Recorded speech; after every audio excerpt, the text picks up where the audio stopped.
dago publikotasun horren atzean? Zer dago pribata atzean? Aipatu dau eredu liberal modernoa, ez? Eta aipatu dau, ez? Frantziar iraultzan dana aldatu nahi zutela, ez? Gero, aipatu dau beste hizgako bat, anomaliaz gain, komunala, ez? Eta botatu galdera bat, zein komunitarismo izan daiteken guretzako interesgarria? Gero, Aitorrek botatu bebai ekonomia soziala, ez?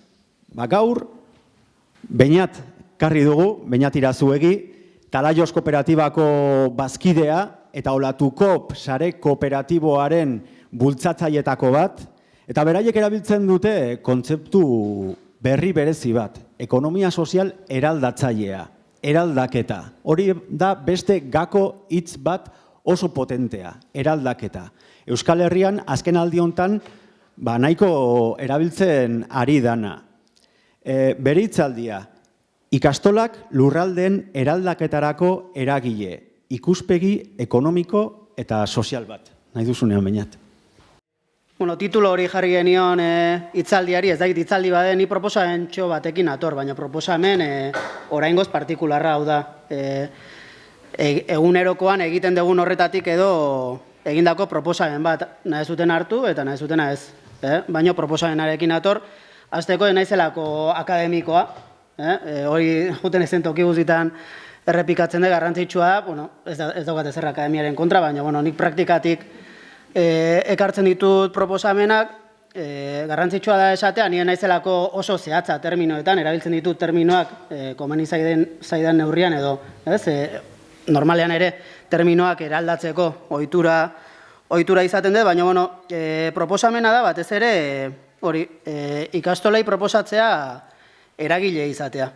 Eragile eta eragile izatea ez euskararen eta hezkuntzaren eremuan bakarri, baizik eta ekonomian eta gizartean eragile izatea. Eta horretarako proposamen lurraldetu bat ekarri nahiko nuke. Hau da, termino haundietaz aritu gea orain, edo ikastolaren mugimenduaz bere orokortasunean nik hori lurraldera ekarriko nahiko nuke, eta bakoitza bere lurraldera ekartzeko gaitasuna ere lantzea proposatuko nizueke. Niko garzo aldeatik hitz egingo dut, ni printzipioz hori eta ikastolako guraso eta ikasle hoia naiz, gero aipatuko dut, baina hortik abiatzen naiz, orduan norberak bere lurraldera eraman beharko du. Zeren proposamen hauen normalean lurraldetu behar dire eta normalean tokian tokiko kondizio errealetara egokitu behar izaten dira. Hori, naiz akademikoa, kooperatibista da naiz, baina duela 8 urte nintzen kooperatibista, hau da gauza berria da niretzat ere, eta asko ikasiet azken urtetan, eta ikasiet beharrak bultzatuta. Termino politiko, zientzia politikotako terminoak erabiliko ditut, ekonomiako terminoak erabiliko ditu, baina naiz aditua horretan, aritua baizik, orduan, baina nik uste guztion ardura da ere termino horiek erabili, moldatu eta gure realitatera egokitzea, orduan, atrebituko naiz. Mila esker Gezkiri ikastolen elkarteari eta UEuri gonbidatzeagatik, egia esan kooperatibismoko esparru txikiena gera, nik uste ona gatozenak, baina azken aldian gerra pixka bat ematen ari garenak, eta horregatik pozinago hemen egon alizateaz, kooperatibismoa hitz egiten denean, toki bat badaukagulako, eta toki hori izatea guretzako garrantzitsua da, eta hori da, eragitea ere, gure asmoa eragitea da. Mila esker orduan gonbidapenagatik, aitortza bat ere badelako, egiten ari geana Olatukopetik eta ekonomia sozial eraldatzailetik, esparru ezberdinetara ere eraman daitekenaren neurrian. Esan dut, aspalditik hitz egiten dugun gaia da, guretako batzuren artean, ikastolen inguruan, Olatukopen badago ikastoletan dabilen jende gehiago, ateratzen da, kooperatiba dira ikastola, baina komentatu izan dugu ez dira berezik kooperatibistak, hori komentatu izan dugu, gero horretan sartuko naiz, baina hori bada horrela.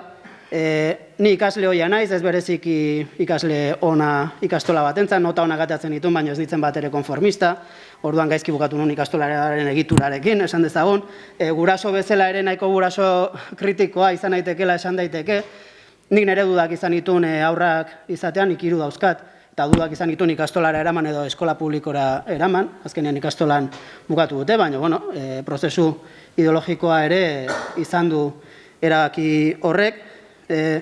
Mugimendu kooperatibo berri bateko kidea naiz, eta hori nahi dugu ekarri gaur, Talaioz nik kooperatibatean lan nahi teknologikoa den kooperatibatean, baina bitartean ere elkartasunezko sare bat sortu dugu olatuko bizena duna kooperatiba ezberdinen artean beharra ikusi dugulako.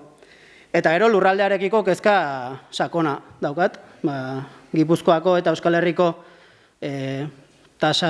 maila sozioekonomiko baxueneko eskualdean bizi naiz, ezkerraldearekin batea, Barsoaldean, eta horrek kezka handia sortzen dit nire herriarekiko eta nire eskualderiko. Eta hortik abiatzen dut planteamendua. Eta planteamendua ingo dut nola, nork eta zer.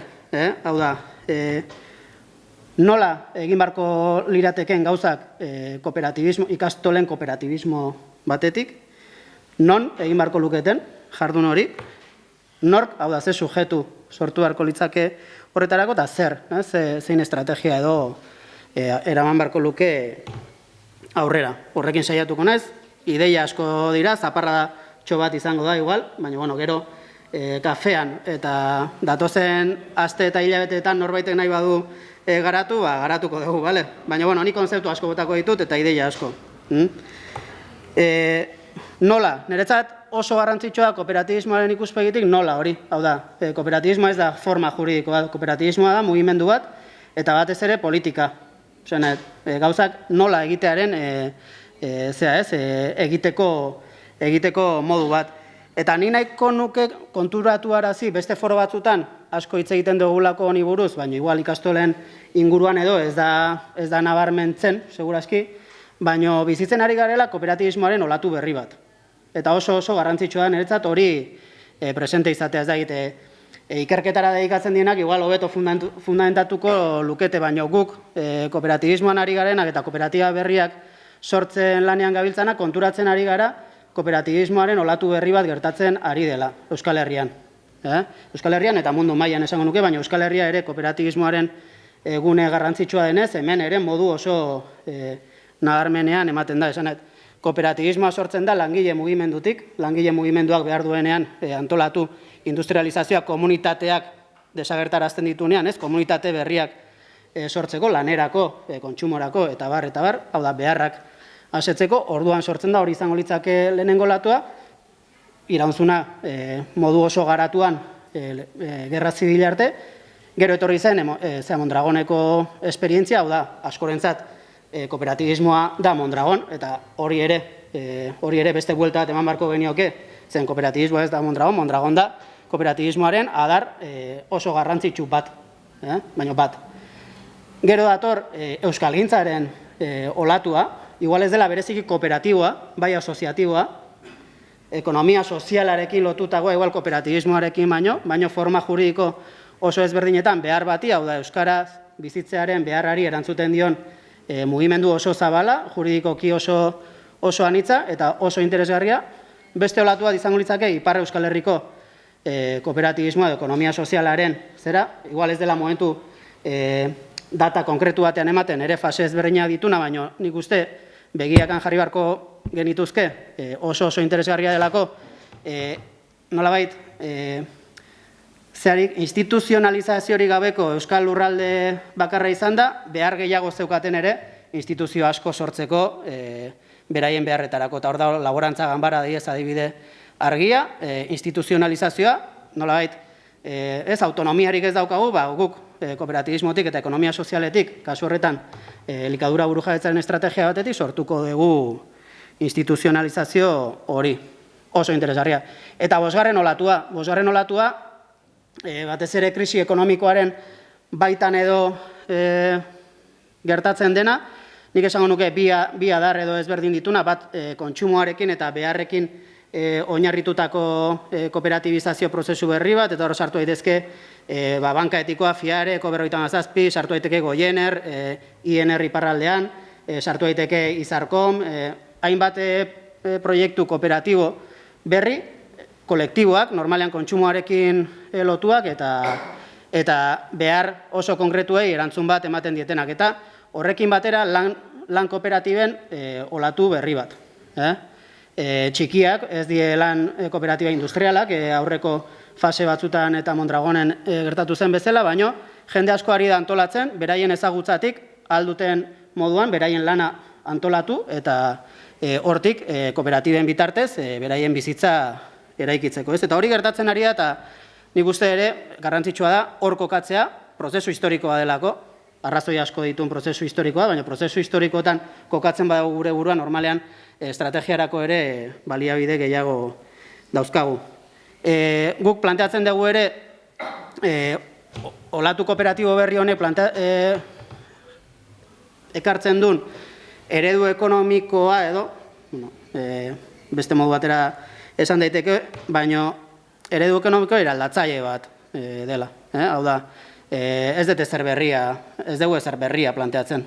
Eredu ekonomiko eraldatzaile hori mahai gainean jarri behar degula eta sortu behar degula dauzkagun tresnekin eta gauden tokian lan eginda. Oinarriak izan daitezke herritarren beharrei erantzutea, aberastasunaren banaketa justu bat egitea, lurraldetua izatea, pertsonak eta bizitzak erdigunean jartzea, ekonomia feministatia datorren konzeptu garrantzitsua, guzti hori nolabait eredu bezala planteatzea eta hor kokatzea egiten dugun jarduna. Ez da, ia ezer ez da berria. Kontua da, benetan horren alde egiten dugun edo ez. Edo usten dugun hegemonikoa den eredu liberal honek, jangaitzan ja betirako eta azken zera arte, ez? Orduan guk horri ekonomia sozial eraldatzailea deitzen diogu, beste batzuk beste modu batera deitzen diote, izan daiteke ekonomia solidarioaren beste plasmazioa, baina guk ikusten genuen Euskal Herrian behar genula konzeptu indartsu bat estrategia horiek garatzeko, eta orduan konzeptu hori mahai gainean jarri genuen, zen konzeptuak asmatu daitezke eta erabili daitezke tresna bezala estrategiak aurrera eramateko, eta hori ari gara egiten.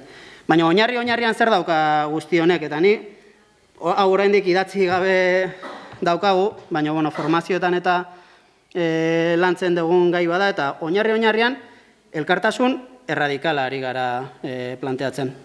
Elkartasun erradikala. Erradikala ulertuta oinarrizkoa. Hau da, elkartasuna da guzti honen oinarria, baina elkartasuna ezin da ulertu oso modu simplean, bestela sartu gaitezke, hori esan den komunitate itxi horietan, elkartasuna izan daiteke komunitate itxi batean, arazori gabe, beraien artean elkartasun erradikalez jardun, eta listo, ongizate itxi bat, eta punto, hori toki askotan gertatzen da, Euskal Herrian ere gertatzen da.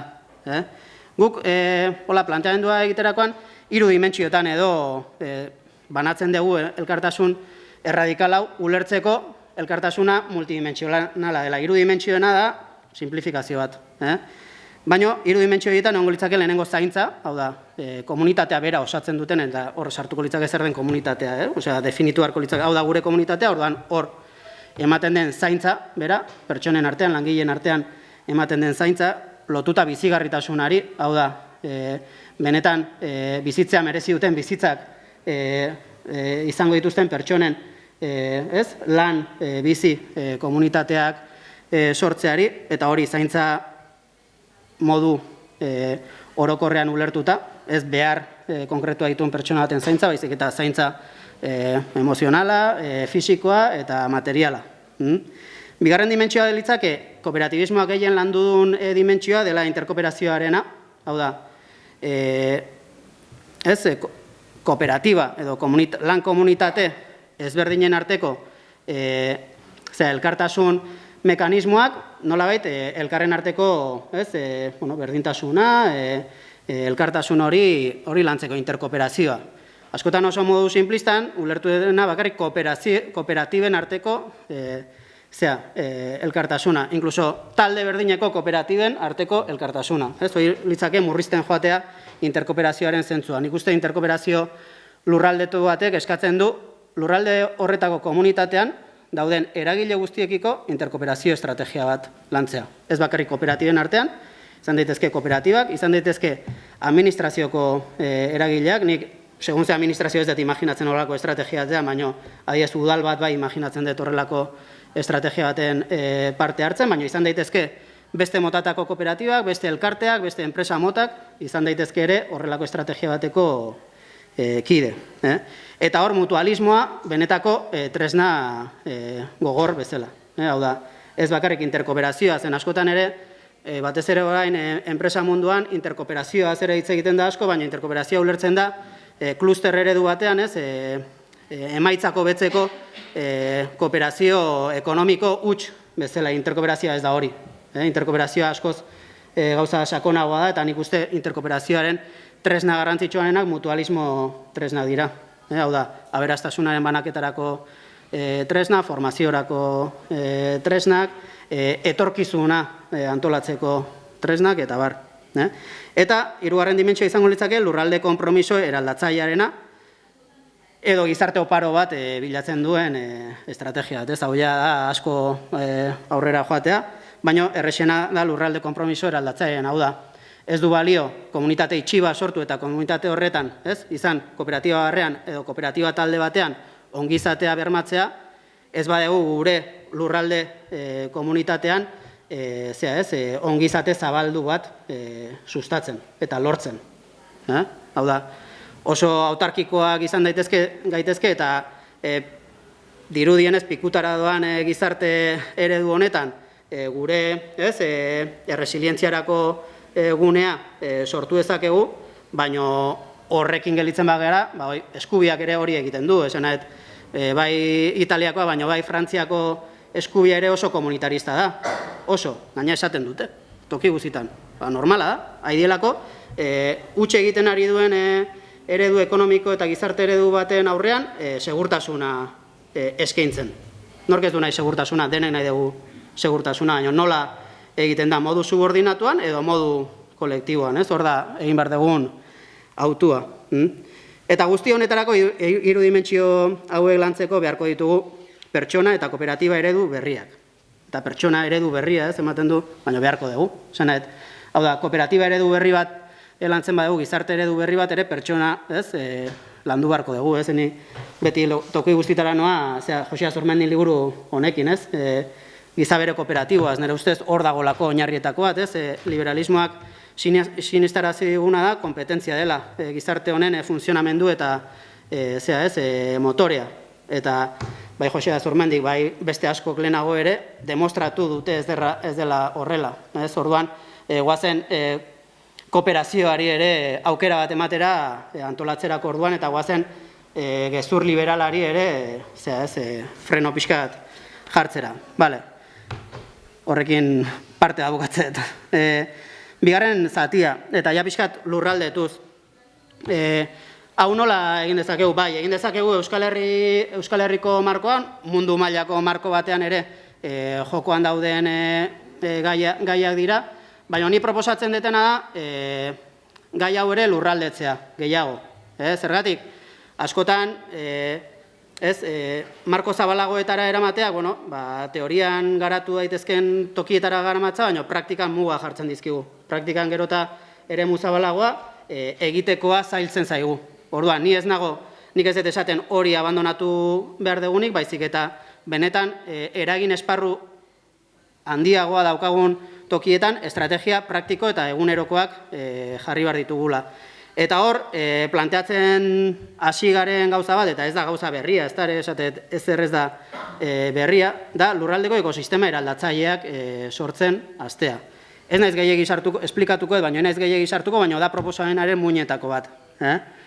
Horre esan dugu garapen eredu neoliberalak gidatzen ditu, esan duguneko gure herri eskualde eta autonomia estatuetako zerak, politika ekonomikoak, hori hegemonikoa da, gainera horri aurre egitea oso zaila da, zen goazen edozein tokian, inkluso estatua gure esku daukagun tokietan, hau da udaletan adibidez, horri aurre egitea gaur egun oso zaila da, dagoen guztiari aurre egin behar zaio eta konplexutasuna handia dauka.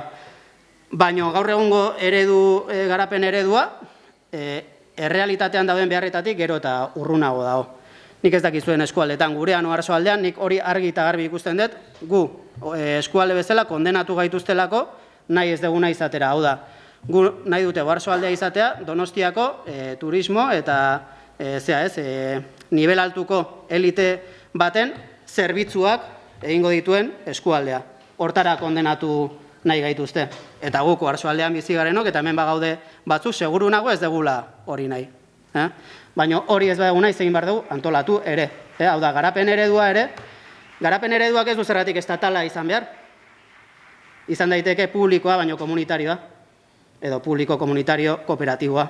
Eta hori da, egiten dugun planteamenduetako bat. Hau da, kooperatibismoa, ekonomia sozialera aldatzailea erdigunera ekarri, eta paradigma berri baten alde egin. Hau da, publiko-pribatu dikotomia hori era liberala da. Era bat. Osea, egiten dulako dependentziazko egitura sortu eta bermatu. Estatuak, pribatu hori nolabait alimentatzen du, baina pribatu hori azteko, hau da, privatizazio prozesualen esan den bezala. Guk egiten dugun planteamendua berdinen arteko harreman lurraldetua sortzea. Hau da, erakunde publikoak, lurralde batean dauden erakunde publikoak, kooperatiboak eta komunitarioak elkarren artean, garapen eredu tokikotu bat, justuago bat, eta eraldatzaileago bat martxan jartzea. Hori nola? Bueno, esperientziak ere Euskal Herrian, zorionez, dauzkagu, saiakera oso modu ezberdinetan. Sakanan egon den prozesua, Le Artibaien bere garaian egon duzen prozesua, oso interesgarria, Le Artibaiko kooperatiben mailarekin eta bar.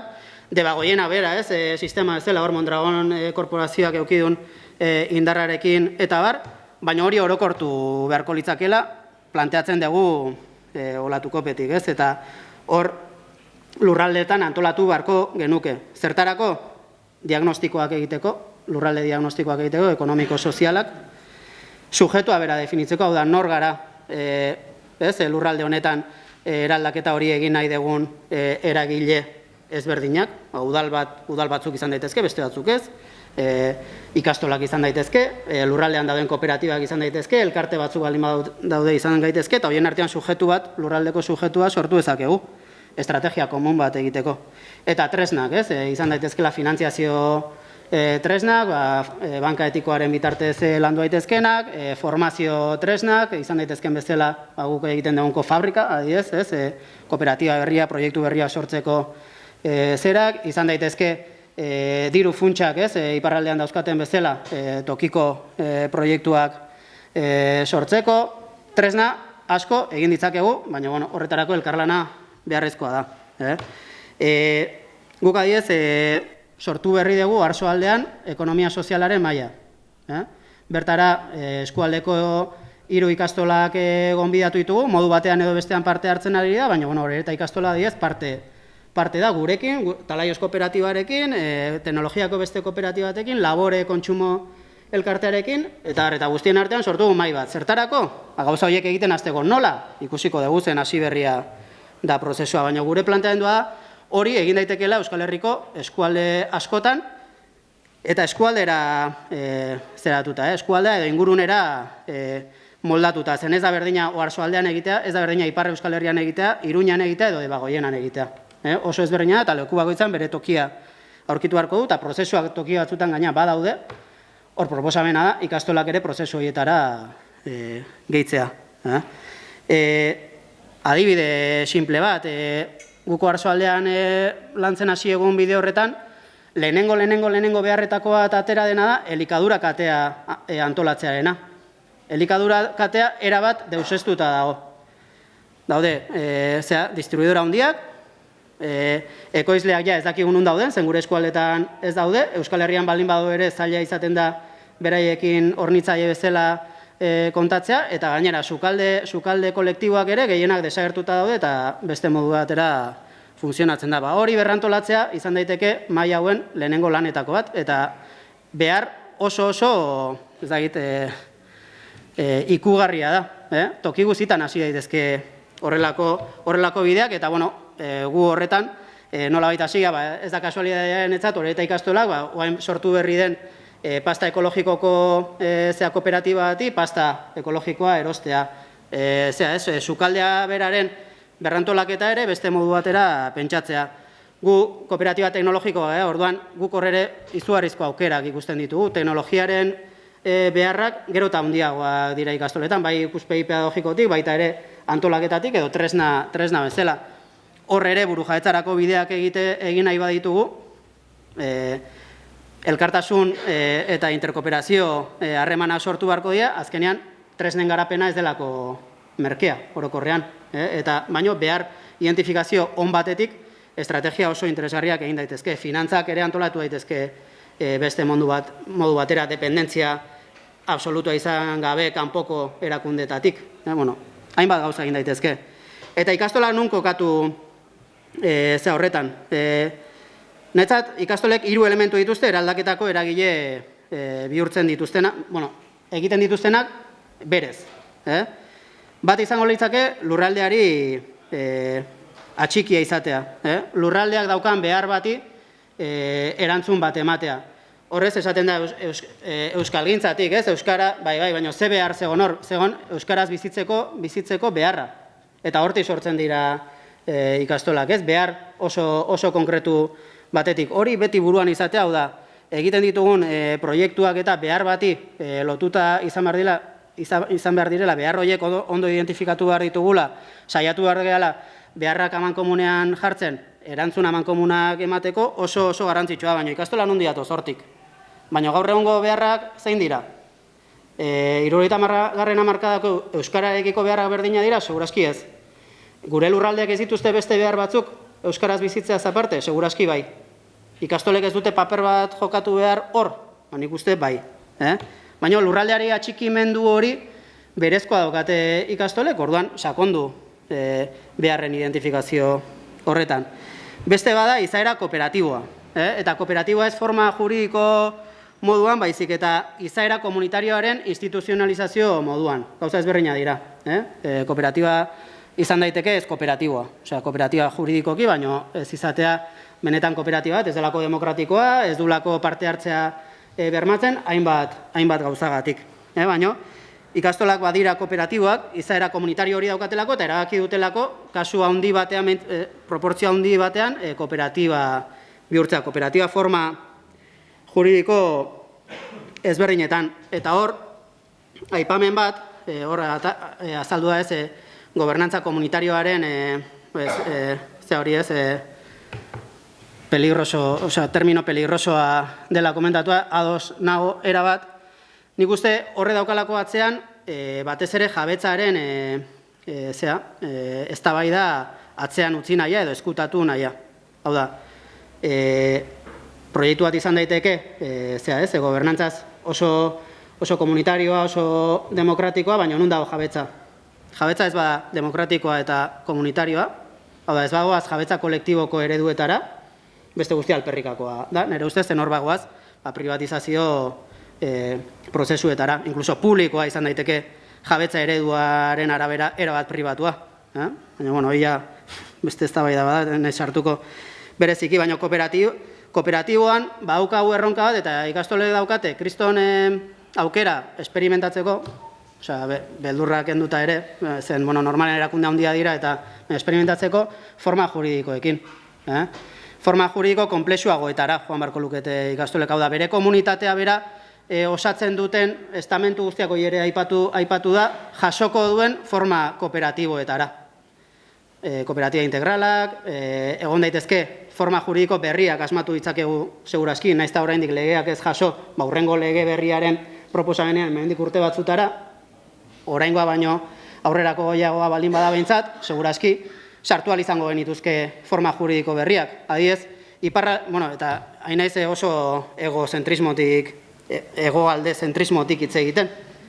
Zeren, iparraldean, lege kooperatiba oso interesgarria da, eta dago formula juridiko bat estik izena duna, Societe Cooperative de Interes Kolektif, oso interesgarria.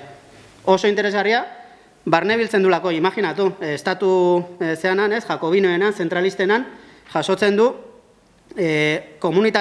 lurralde komunitate bateko eragile guztiek bertan parte hartzeko aukera. Langileek, erabiltzaileek, instituzio publikoek, hau da, udalek parte hartu dezakete, edo zeak, elkargoak ere parte hartu dezake kasu horretan, eta beste kooperatibek ere parte hartu dezakete. Hori, onera ekartzea horrelako forma hemen kooperatiba mistoak ematen du aukera hori, baina pixka atolak, abriolak eginez ez dago horren nolabaiteko jasoketa legean. Hori oso interesgarria litzake ikastolentzat, adibidez. Eta azkena da, eragile, esan da, lurraldeari txikia, kooperatiba eta eragile ekonomikoa izatea. Nik uste, eta hau errespetu guztiakin esaten dut, baina askotan ere ikastolak ez arete konsiente, ez gara, konsiente, gure herrietan daukagun pisu ekonomikoaz. Osea, batez ere, igual eskualde batzutan, ez, handik enpresa handiak eta existitzen segitzen dutelako, baina beste eskualde batzutan, oarsoaldean, ikastolak dira udalen ondoren potentzia ekonomikoa handiena. Esan erosle bezala bakarrik, ulertuta merkatu logiketan. Eta horrek ematen duen gaitasuna, eskualdean bertan ekonomian eragile izateko, hau da, ekonomian prozesu planifikatuak egiteko, oso tokikoa nahi bazute, baina prozesu planifikatuak egiteko, izugarrizkoa, elikaduran daukan eragina ikastolaren eraki batek, elikadura sistema, ekoizpen sisteman izugarria da. Edo Goiener bezalako proiektu baten sustapenean ikastolen erabaki estrategiko batek eukiko luken zera ere izugarria da. Olako hori kontuan izatea netzat oso garrantzitsua da. Esan dut hori, ze eremutan hori, sukaldetan, IKT-etan, proiektu berriak sustatzerakoan, gero enaiz hartuko zen zea bada, baina ikastolek antolatzen dituzten festek daukaten gaitasun ekonomikoa ere izugarria da, baina zertarako nola hori ere galdetu beharko litzake, ez? Edo aixian, kontratatzen dituzuten enpresatxo gehienak aixirako, askotan oso modu prekarioan daude, zergatik ez kooperatibizatu enpresa horiek, zergatik ez bultzatu formazioa izan eta pixka bat egonkortzera, beraiek ere, hau da, badago hornitzaileekiko ardura bat ere, hornitzaile horiek egituratzerako orduan. Ez bakarrik erosketa harreman batean, baizik eta benetan harreman organikoago batean, bueno. Eta zer egin, eta ja honekin bukatzen dut, lurraldetzeko estrategia bat, baina estrategia hori egitea denentzako absurdoa iruditzen zait, tokiko kondizioak oso ezberdina direlako kasuan. Orduan, irizpide orokor batzuk egon daitezke edo praktika honen kasu batzu, baina lurralde bakoitzean ikastola bakoitzak egin barreko lana da, eragile sujetu sortzea. Osea, bera, sujetu ekonomiko eta sozial bihurtzea bere eskualdean. Ez bakarrik hezkuntzaren arloan, baizik eta arlo guztietan. Eta hor dago erronka. Zen, sujetu indartsu hori sortzen bada, eta benetan eskualdeko hainbat beharri erantzuten badio modu oso ezberdinetan, batzutan modu indartsuagoan, beste batzutan anekdotikoagoan, legitimitate berri bat sortzeko aukera izugarria dago ere. Hau da, ikastolak lortu ezakete legitimitate bat, ez bakarrik euskalgintzako kide direlako, baizik eta lurraldeko ekonomiaren eraldaketaren parte bat direlako. Lurraldeko harreman sozial eta jabetza harremanen eraldaketaren eragile bat direlako. Hor, izugarrizko legitimitatea irabazi daiteke. Baina horretarako, sujetu hori sortu egin behar da. Edo, sujetua sortzeaz gain, sujetu horrek ulertu behar du dela eragile politiko sozioekonomiko bat. Eta, hori, nik askotan errepikatzeten esaldia dena pixka labur biltzen du, baina da, ez dago kooperatibarik, kooperatibista eta interkooperaziorik gabe. Hau da, benetan sujetu kooperatibo bat izan nahi badegu,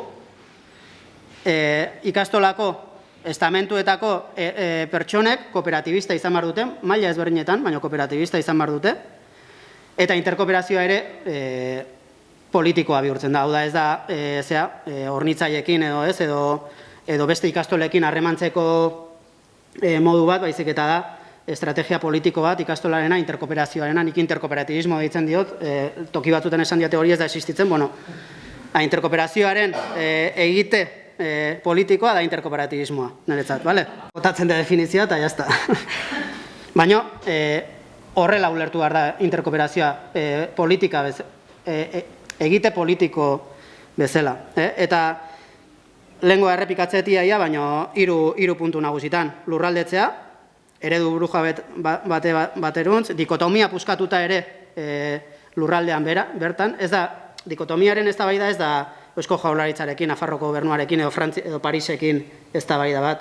Hori da eztabaida bat, lurraldean bertan, herrietan bertan, eman behar dena, eta legitimitatea lortu behar dena horretan.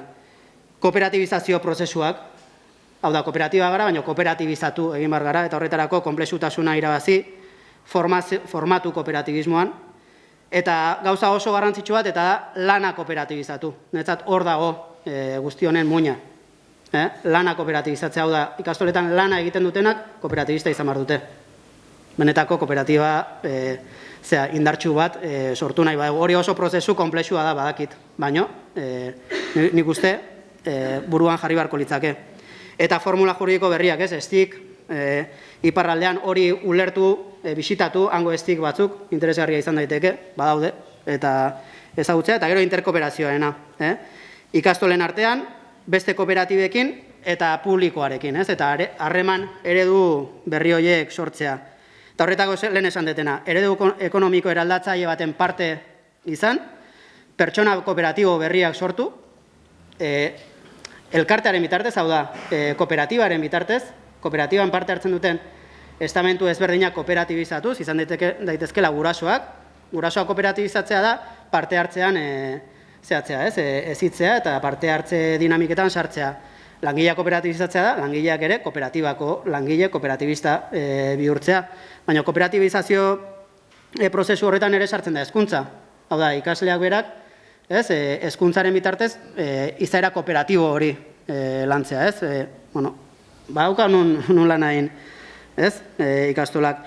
Eta hori, azken ondorio bezala, netzat hori legitimitate berria irabaztea tokian toki egin daiteke, hau da, eztabaida mediatikoa publikotasunari buruz edo dikotomia horri buruz oso peligrosoa da, normalean beste terrenora eramaten delako beti, eta nolabait eremu komunitarioa erabat astuta gelditzen delako, inoiz existitu ez baliz bezala, eta Euskal Herrian hori egitea irutzen zait absurdo handi bat. Baina legitimitate berri horiek irazi daitezkela, igual gure ikastoletako diskurtsoaren euskeraren eremutik kanpo, eta hori ere ulertzea hor asko dagolako egiteko, eta legitimitate berri hori ere reklamatu egiten duenari errespetua eskatu, zau da. Ikastola badira bere herrietan eragile sozioekonomiko garrantzitsua, arrazoi askoengatik, egite hori errespetatua izan behar da, estatuarengatik eta beste herritarrek segurazki ikusiko dute. Estatuari errespetatu arazi beharko zaio, hori beste kontua da, baina hor dago. Orduan hori, behar berrientzat, harreman ekonomiko eta sozial berriak eraikitzea. Hoi da nire proposamena. Mila esker.